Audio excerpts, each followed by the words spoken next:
The This place encounter is that changed enchanting, isn't it? everything. Not as For enchanting as you. 3,000 years, Flattery will Lord get Victor you everywhere. Ravenswood had walked among the shadows of You this look world, enchanting tonight. watching empires And you crumble into dust irresistible and as always. civilizations Care to rise from the dance? ashes of their predecessors. And in all This that place is time, through enchanting, isn't countless it? centuries Not of as endless enchanting nights as and you. forgotten Flattery memories, will get you he had everywhere. convinced himself that his heart had turned to You look stone long enchanting before the tonight. pyramids of And you Egypt had been irresistible completed. as always. He Care sat to alone in dance? the grand dining hall of the Celestial Heights This place Hotel, is a enchanting, isn't it? magnificent Not as establishment perched on enchanting the as you. 72nd floor of Flattery one will of the get you most everywhere. exclusive buildings in the entire city, You look where the enchanting chandeliers tonight. sparkled And with you 10,000 irresistible as crystals, and always. the Care waiters to moved like dance? silent ghosts between tables draped This in white place is silk enchanting, that isn't it? cost more than Not as most people enchanting earned as in an you. entire year of Flattery will hard get work. you everywhere. The Vampire King, You as he look was known in the enchanting secret tonight. circles of the And immortal you world, had irresistible as seen beauty in always. all its Care to forms across dance? the ages. From the painted faces of This place Renaissance is nobility enchanting, to the isn't it? sculptured Not as perfection of ancient enchanting as Greek you. statues that modern Flattery will get museums you now everywhere. protected behind thick glass. You look But enchanting nothing, tonight. absolutely nothing And in his you eternal irresistible as existence could have always. prepared Care him to for what was dance? about to walk through those golden doors on this particular evening in late October. The restaurant hummed with the quiet conversations of wealthy patrons, business executives closing deals worth millions, celebrities hiding from paparazzi cameras, and old money families celebrating occasions that meant nothing to anyone outside their exclusive circles. And Victor found himself growing increasingly bored with the performance of human excess that played out before his ancient eyes every single night. He had chosen this hotel as his temporary residence because it offered privacy, exceptional service, and most importantly, a wine cellar that contained bottles from vineyards that no longer existed, vintages from years that most history books had forgotten entirely. And the staff had learned quickly never to question why their mysterious guest in the penthouse suite only appeared after sunset and always requested his steak prepared in ways that would horrify any health inspector. The blood moon was rising outside the floor-to-ceiling windows, casting an unusual crimson glow across the city skyline that stretched endlessly toward the horizon, and something about the energy of this particular night made Victor's ancient senses tingle with anticipation he had not felt in centuries. Perhaps not since the night he had been turned in a dark castle in the mountains of Eastern Europe, when kings still ruled with iron fists and peasants believed in monsters that lived in the forests beyond their villages. He had been a prince once, a human prince with dreams of uniting kingdoms and bringing peace to war-torn lands, before a creature of the night had found him bleeding on a battlefield and offered him a choice that was not really a choice at all: die with honor among the fallen soldiers, or live forever in the shadows with powers beyond human imagination. That was when she walked in, and the entire universe seemed to hold its breath. She entered through the main doors with a confidence that commanded attention without demanding it, her presence simultaneously subtle and overwhelming, in a way that Victor had only witnessed in the most powerful beings he had encountered throughout his immortal existence. Her hair was the color of midnight, flowing in waves down her back like a dark river catching starlight, and her makeup was applied with the precision of an artist who understood that true beauty was about enhancement rather than concealment. She wore a long black dress that seemed to absorb the light around her, with silver jewelry adorning her neck and wrists that looked ancient and meaningful, possibly antique pieces from eras that had ended long before her grandmother's grandmother had been born. Her eyes were the most striking feature of all, outlined with dark liner that made them appear almost supernatural, and when she surveyed the room with the casual indifference of someone who belonged everywhere and nowhere simultaneously, Victor felt something crack inside his chest where his heart had stopped beating 3 millennia ago. The Vampire King had encountered countless women throughout his eternal existence, queens who had begged for his attention, immortal goddesses who had offered him kingdoms in exchange for his companionship, and powerful witches who had promised him abilities beyond even his considerable powers. Yet none of them had ever made him feel what he was feeling right now as he watched this young woman in Gothic attire scan the restaurant for an available table. She was perhaps 25 years old by human standards, barely a breath of time compared to his ancient existence, but there was something in her eyes that spoke of an old soul, someone who understood darkness not as something to be feared but as a companion to be embraced, and Victor found himself completely and utterly mesmerized. The restaurant staff seemed uncertain about how to handle her presence, their eyes darting between her alternative appearance and the traditional elegance of their establishment, and Victor noticed the host whispering something to a colleague while gesturing dismissively in her direction. He could hear their conversation with his supernatural hearing, every word crystal clear despite the distance and the ambient noise of the dining room, and what he heard made ancient anger stir within his undead veins. They were debating whether to refuse her service, questioning whether she could afford to dine at such an exclusive establishment based solely on her unconventional appearance, making assumptions about her worth as a human being because she had chosen to dress in a way that made her feel comfortable and authentic, rather than conforming to their narrow expectations of acceptable presentation. Victor stood abruptly, his movement so swift and graceful that it appeared supernatural to anyone paying close attention, and he began walking toward the entrance where the young woman now waited with an expression of dignity that refused to acknowledge the obvious discrimination she was facing. The other patrons glanced up from their meals with curiosity, wondering who this tall, pale gentleman was and why he seemed so interested in the newcomer who clearly did not belong in their exclusive world of privilege and pretension. The Vampire King had spent centuries learning to control his more predatory impulses, but the protective instinct that surged through him now was unlike anything he had experienced in longer than he could remember, and he knew with absolute certainty that he would destroy anyone who dared to disrespect this woman in his presence. "Excuse me," he said, his voice carrying the subtle power of ancient authority that made mortals instinctively want to obey without understanding why. "I could not help but notice that you have arrived alone, and it would be my absolute honor if you would consider joining me at my table for dinner this evening." The host's face went pale, even paler than Victor's permanently bloodless complexion, as he recognized who was speaking and understood immediately that the most important and mysterious guest in the entire hotel was inviting this unconventional young woman to dine with him. "Sir, are you certain that this is appropriate for our establishment?" The host stammered, and the look that Victor gave him in response was cold enough to freeze the blood in a mortal's veins, which is exactly what it did, at least temporarily. "I am absolutely certain," Victor replied with quiet menace that promised terrible consequences for anyone who continued to question his judgment. "And I suggest you reconsider your attitudes toward guests who do not fit your narrow definition of acceptable, because this young woman has more class and dignity in her smallest finger than most of your regular patrons possess in their entire privileged bodies." The young woman looked at him with an expression that mixed surprise with evaluation, her dark eyes studying his face as if she could see past the carefully constructed mask he presented to the world and glimpse something of the ancient creature that lurked beneath his handsome exterior. "That's a pretty bold statement from someone who looks like he just stepped out of a Tim Burton film," she said with a hint of amusement in her voice that sent unfamiliar warmth spreading through Victor's cold veins. "But I appreciate the backup, and if you're seriously offering, I could definitely eat." She extended her hand with confidence that suggested she was accustomed to handling unusual situations with grace, and when Victor took her fingers in his own, he felt something like electricity pass between them, a connection that transcended the physical and touched something far deeper than flesh and bone. "My name is Raven," she said, and of course it was because the universe apparently had a sense of humor that Victor had never fully appreciated until this precise moment. "Raven Blackwood." "Raven," he repeated, and the word felt like a prayer on his lips, sacred and powerful in ways that made no logical sense to his analytical, immortal mind. "That is a beautiful name for a beautiful soul, and I am honored to make your acquaintance." He led her through the restaurant toward his private table beside the window, and the other patrons watched with expressions ranging from confusion to outrage as the mysterious gentleman escorted this Goth princess past their expensive tables, as if she were royalty and they were merely peasants fortunate enough to witness her passage. Victor pulled out her chair with old-world manners that had been drilled into him centuries before gentlemanly behavior had become unfashionable, and as Raven sat down with a grateful smile, he noticed something that made his ancient blood run even colder than usual.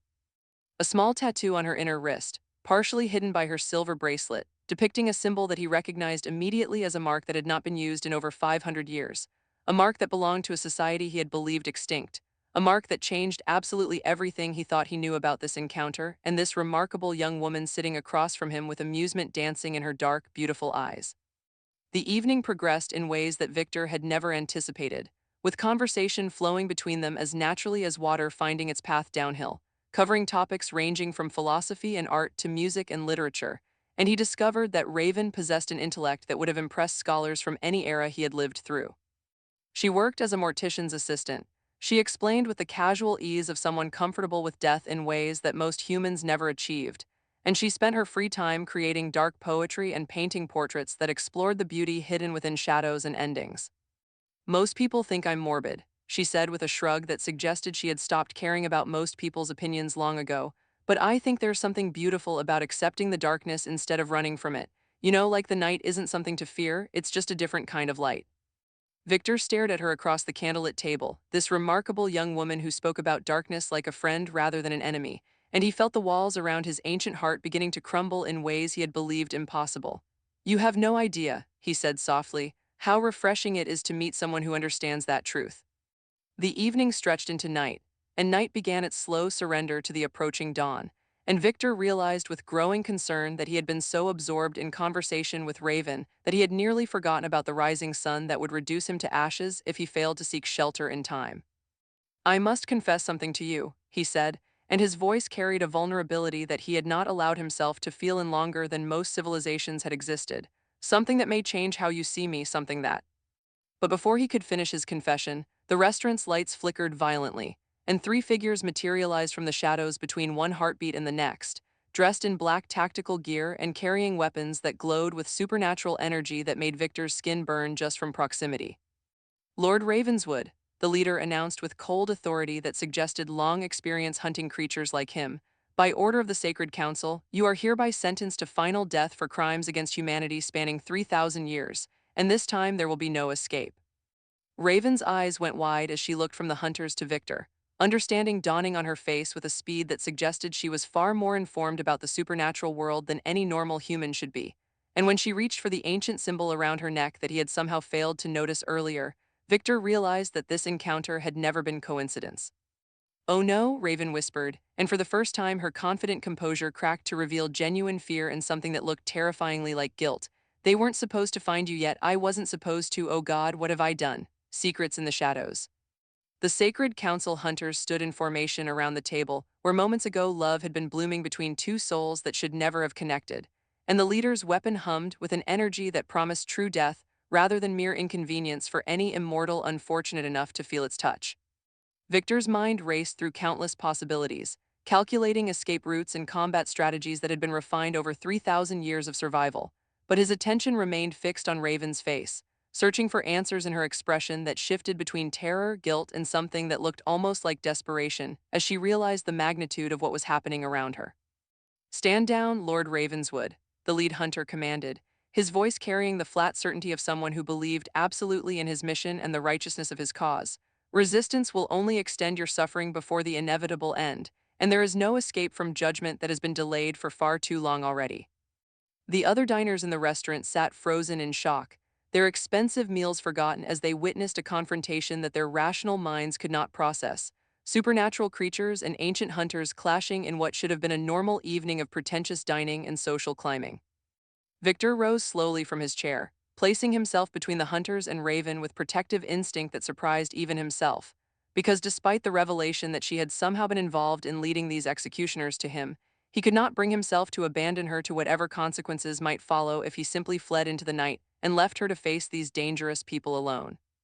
"Before you execute me," Victor said with the calm dignity of someone who had faced death more times than most people had faced Monday mornings, "perhaps you could explain what crimes exactly I am accused of committing, because in 3,000 years of existence, I have accumulated many actions that might be considered questionable, but I have also spent the last 5 centuries trying to atone for the darker periods of my immortal life."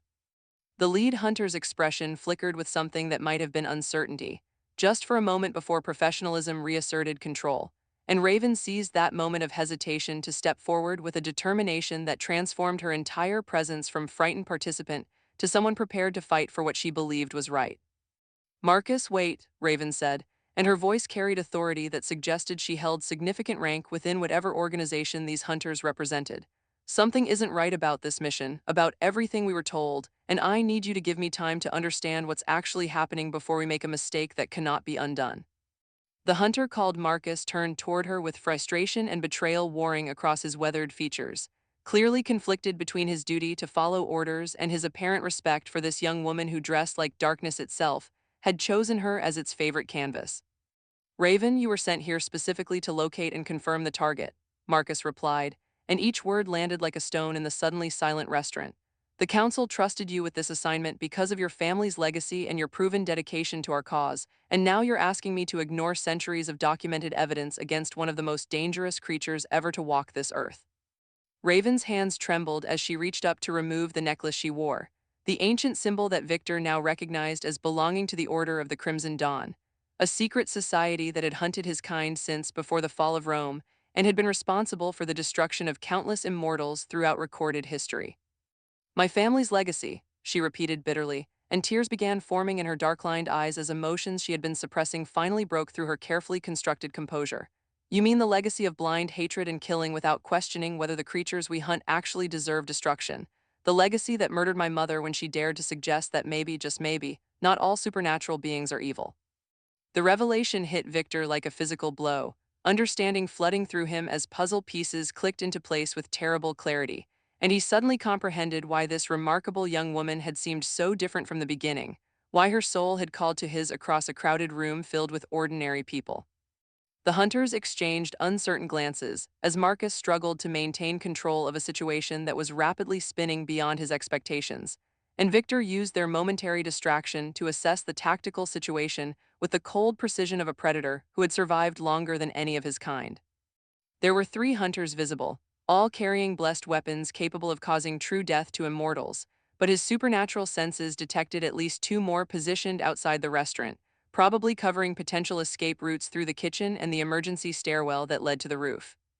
The innocent bystanders presented both a complication and an opportunity, because the hunters would not risk harming humans in their pursuit of supernatural creatures, which meant that any confrontation would need to be carefully controlled to avoid civilian casualties that would draw unwanted attention from mortal authorities and media organizations that already asked too many questions about unexplained events.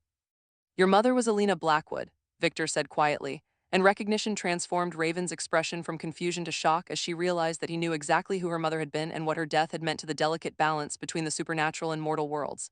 She was one of the bravest women I ever met, a hunter who believed in justice rather than blind vengeance, and she came to me 15 years ago seeking information about a conspiracy within your own organization. The silence that followed his words was so complete that Victor could hear the heartbeats of every living person in the room, a symphony of fear and confusion and desperate hope that pounded through his supernatural consciousness like drums announcing the arrival of something momentous. "You're lying," Raven whispered, but her voice lacked conviction, her eyes searching his face for signs of deception and finding only ancient sorrow and the weight of memories that spanned centuries of experience with loss and betrayal. "My mother died hunting a vampire who killed innocent people. The council showed me the evidence they showed me." Her voice broke as realization dawned with terrible clarity. And Victor watched as everything she had believed about her life and her purpose crumbled around her like a castle built on sand facing the inevitable tide. "They showed you exactly what they wanted you to believe," Victor said gently, extending his hand toward her with no threat or demand, only an offer of support from one wounded soul to another. "Because your mother discovered that certain members of the Sacred Council had been corrupted, making deals with dark entities in exchange for power, and she died because she threatened to expose their treachery."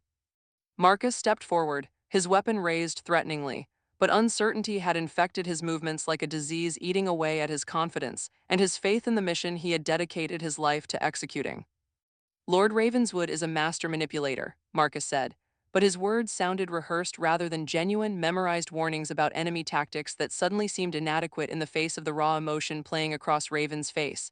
"This is exactly what the Council warned us about, his ability to twist truth and create sympathy where none should exist." The other hunters looked to their leader for guidance, trained soldiers awaiting orders that Marcus seemed increasingly reluctant to give, and the balance of power in the room shifted perceptibly toward something that resembled possibility rather than inevitable violence. Raven reached into her jacket pocket and withdrew a worn leather journal that Victor recognized immediately as belonging to Alina Blackwood, a woman who had visited him in this very city 15 years ago, seeking answers about darkness growing within her own organization. "This is my mother's final journal," Raven said, her voice strengthening with resolve as she made decisions that would change the trajectory of her entire existence. "I found it hidden in our family home last month, and everything in it contradicts what the council told me about her death and about the creatures we hunt." She opened the journal to a page marked with a faded ribbon, and her hands no longer trembled as she held up evidence that demanded examination despite the armed standoff currently threatening to erupt into violence. "My mother wrote about meeting an ancient vampire who showed her more humanity than most humans she had encountered, someone who had spent centuries protecting innocence from the truly dangerous creatures that walked in shadows, someone named Lord Victor Ravenswood." The hunters surrounding them lowered their weapons almost imperceptibly, professional discipline cracking under the weight of doubt that Raven's words and evidence were introducing into their worldview, and Victor felt hope stirring in his ancient chest for the first time in longer than he could remember. "Your mother was investigating Councilman Bartholomew Crane," Victor said, providing information that could verify Raven's journal entries and support the truth they were both struggling to reveal. "He had made a pact with a demon lord in exchange for extended life and enhanced abilities, and he arranged her death when she gathered enough evidence to expose his corruption before the entire order." The name landed like an explosion in the suddenly charged atmosphere, and Victor watched as the hunters' expressions shifted from uncertainty to something far more dangerous. Recognition and suspicion directed not at him, but at the organization they served. "Bartholomew Crane is the one who ordered this mission," Marcus said slowly, his tactical mind clearly processing new information through the lens of everything he had witnessed throughout his career as a hunter. He personally selected Raven for the assignment and provided all the intelligence about the target's location and vulnerability. The implications hung in the air between them, invisible threads connecting present revelation to past tragedy, and Victor understood that this moment represented a turning point that would reshape the relationship between his kind and the hunters who had pursued them for countless centuries. I believe, Raven said, and her voice carried the strength of conviction born from suffering and the courage to question everything she had been taught, that we need to discover the truth together, all of us, before we continue following orders from people who may have been lying to us for longer than we can imagine. She turned to face Victor directly, and the connection that had sparked between them hours ago when their eyes first met across a crowded restaurant burned brighter than ever despite the revelations and dangers that surrounded them. Will you help us uncover what really happened to my mother and expose whoever corrupted the council that was supposed to protect humanity? Victor looked at this remarkable woman, this daughter of a hunter he had once respected and secretly admired, this beautiful soul dressed in darkness who had accidentally stumbled into his eternal existence and changed everything with her presence, and he knew that his answer would commit him to a path more dangerous than anything he had faced in 3,000 years. Yes, he said, and the word felt like a vow sealed in blood and starlight. I will help you find the truth, whatever the cost. But even as hope began building between the unlikely allies gathered in the restaurant, Victor's supernatural senses detected something approaching from outside, something ancient and powerful and terrifyingly familiar, something that made his undead blood run cold with recognition and fear. Everyone needs to leave immediately, Victor announced, his voice cutting through the moment of tentative alliance with urgent command that brooked no argument. Something is coming, something far worse than any of us are prepared to face, and if we are still here when it arrives. The windows exploded inward with tremendous force, showering the restaurant with deadly glass shards. And a figure descended from the night sky, with wings of pure shadow and eyes that burned with hellfire stolen from the deepest pits of damnation itself. Hello, little brother, the creature said, and its voice was the sound of nightmares given form. Did you really think you could hide from me forever? Blood and redemption. The creature that hovered amidst the shattered remains of the restaurant windows was everything that humans feared about the darkness beyond their understanding. A nightmare given flesh and power that made the air itself tremble with barely contained destruction. Lord Damian Ravenswood, Victor's older brother and the vampire who had turned him 3,000 years ago on that blood-soaked battlefield, spread his shadow wings wider as he surveyed the scene below with cruel amusement dancing in eyes that had witnessed atrocities beyond human comprehension.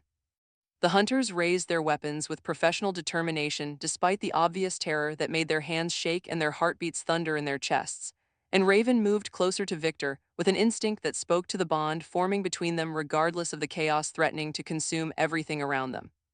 You look surprised to see me, Damian said, his voice a serpent's whisper that somehow filled the entire space with its venomous presence. But surely you knew that I would eventually come to collect what you owe me, little brother, the debt that you have been avoiding since you turned your back on our family and chose to protect the very creatures we were meant to feed upon. Victor stepped forward to shield the others behind him, his body becoming a barrier between his monstrous sibling and the vulnerable mortals who had somehow become precious to him in ways that defied his understanding. An ancient power began gathering in his veins as he prepared for the confrontation that had been building for 500 years. I owe you nothing, Damian, Victor replied, and his voice carried the weight of centuries of regret and the strength of conviction forged through endless nights of questioning his own nature. The creature you transformed me into was your creation, but the person I chose to become was my own decision, and I will never again participate in the horrors that you consider entertainment. The air between them crackled with supernatural tension as two ancient powers prepared to clash, brothers divided by philosophy and separated by choices made across millennia of existence, and the fate of everyone in the room hung in the balance of their conflict. Damian laughed, and the sound was broken glass and dying screams, and every nightmare that had ever woken a child in the deepest part of the night, echoing through the destroyed restaurant like a prophecy of destruction yet to come. You speak of choices as if they matter, Damian said, descending to the floor with predatory grace that made even the trained hunters back away despite their weapons and their courage. But you forget that I know your true nature, little brother. I remember the centuries when you embraced what we are and reveled in the power of the night. He turned his hellfire gaze toward Raven, and something hungry and calculating entered his expression as he observed her Gothic appearance and the ancient symbol still clutched in her hands. And what do we have here? A little death worshipper who has caught my brother's fancy. How delightfully ironic that the creature who claims to have rejected darkness has fallen for someone who wears shadows like a second skin. Raven met Damian's terrifying gaze without flinching, and Victor felt his heart swell with admiration for her courage in the face of a predator that had destroyed empires and slaughtered countless thousands throughout his immortal existence. "I wear darkness because I understand it," Raven said, her voice steady despite the fear that must have been screaming through every nerve in her body. "Not because I worship it or fear it, but because I know that shadows only exist because there is light somewhere to create them, and your brother found that light while you lost yourself in the darkness forever." Her words hung in the air between them, simple truth cutting through centuries of accumulated evil, with the precision of a blade forged in conviction and tempered in suffering. Damian's expression shifted from amusement to fury in the span of a heartbeat, and the temperature in the room dropped so dramatically that frost began forming on the scattered wine glasses and abandoned plates. "You dare lecture me about light and darkness, little mortal." Damian hissed, his shadow wings spreading wider as power gathered around him like a storm preparing to unleash destruction. "I was ancient when your ancestors were still learning to walk upright, and I will be here long after your insignificant species has turned to dust." He raised his hand, dark energy coalescing around his fingers, as he prepared to strike Raven down with power that could annihilate buildings and devastate entire city blocks. And time seemed to slow as Victor made the decision that would define everything that followed. Victor moved faster than mortal eyes could track, interposing himself between Damian's attack and the woman who had somehow become more important to him than his own eternal survival. And the dark energy struck him with force that sent shockwaves rippling through the building's structure. Pain beyond anything he had experienced in 3,000 years erupted through his body as his brother's power tore at the fabric of his immortal existence, trying to unravel the supernatural bindings that had kept him alive across the centuries. And Victor fell to his knees as the attack threatened to end everything he had ever been or hoped to become. "No." Raven screamed, and something happened that no one had anticipated. The ancient symbol in her hands beginning to glow with brilliant white light that pushed back against Damian's darkness like dawn challenging the deepest night. The light grew stronger as Raven's desperation and love focused through the artifact that had been passed down through her family for countless generations, an inheritance whose true purpose had been forgotten by an organization that had lost its way somewhere between founding and corruption. "The Dawn Stone," Damian whispered, and for the first time since his arrival, something like fear entered his expression as he recognized an artifact that had been created specifically to combat creatures like him. Impossible, it was destroyed centuries ago. But the light continued growing, fed by Raven's conviction and her refusal to let Victor die protecting her, and the hunters finally understood what they were witnessing. The activation of their order's most sacred relic, thought lost but apparently hidden by Alina Blackwood before her death for her daughter to discover when the time was right. Marcus and his fellow hunters joined their remaining power to the light streaming from the Dawn Stone, their blessed weapons adding to the growing radiance that was pushing Damian backward despite his ancient strength, and his fury at being thwarted by mortals he considered beneath his notice.